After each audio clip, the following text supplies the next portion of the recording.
ze black Jew manya bawako ku update y'ebintu waliwo manyi ngamba mbusimanya mbufe batugane n'okwa simanya okulaga amawulire mbusimanya gavumenti simanya mbusimanya bagita abakomunisiti mbutera ngo tebakkiriza akulaga amazima tuba tulimba ne mubuuza oba ani abayangula naye kumwe abalina mind etali corrupted yadde balagako wano mu supermarket si nene nnyo but mu kitundu weeri it is really important ntuuse wano ekintu ekinewunziza butto yo waali naye mutono oba omulaba kati simanyi bayinza okuba nga just Vikality versus Kidama kupini kwa dima tofari unasi magazini kwa stoki msina mshitobi ui moja tikusti kakati wano tamanyi ku lufalulasha bagamba nti olina okutolina kugula chupa 3 tolina kutwala olaba eno 3 eno etegeeza nyeboli 3 единицы одного товара. Nyeboli 3 килограмма одного весового товара на категории. Сахар точно. Kati wano wansolaba butto ye mutono naye nga waali different types of course naye sukaali ye tewaali ate era nga bawandiikawo titolina kugula ekiriwa bali okukikusembeza tolina kugula piece don't buy more than 3 nyeboli 3 shituukivu anyeruki mu mukono gumu tokkiza kutwala kilo 3 ojjukira bikamu kadde kalina badde batunda batebera 50 for batunda 5 mu nyarables it's less than $1 yinza okuba omwana tebatera kutundira mu kilo simanyi yabadde kilo kuba tebawandizeko how many kilogram batundira mu on yabadde 74 kilogram 74 kumpi $1 emu kilo emu naye yaweddewo nga tebateekawo ne restriction awo no wansi amasagola amakalu gabadde mu sukaali engano yo weeri naye of course zijasinga buga nti banna just oba olyazze ne bagula bali magi naye abantu babagamba mbu eno musimanyi ebintu tewali kitegeera supermarket yiyo yadde nkwate this is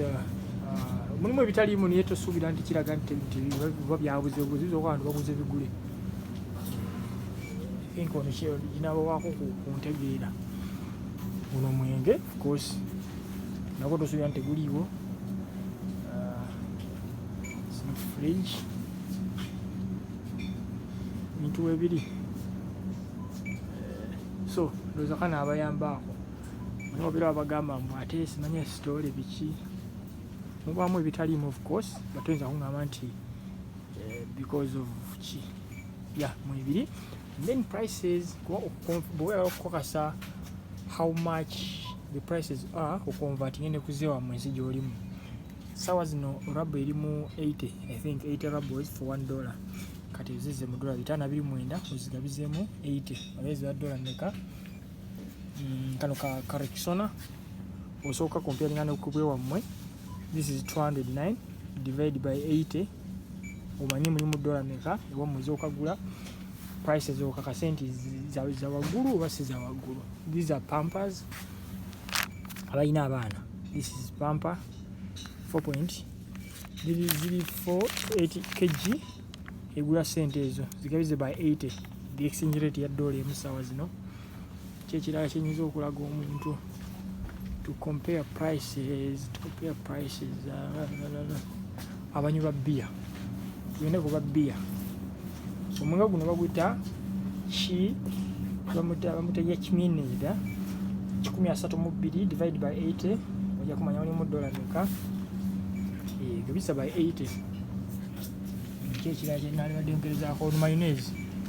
ali 89 so it's almost $1 yenkanankana ali 500 grams yonena mayonnaise different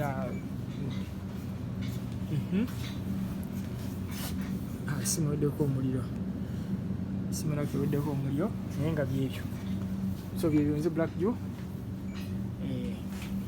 oba Ismail Gumire emanya gange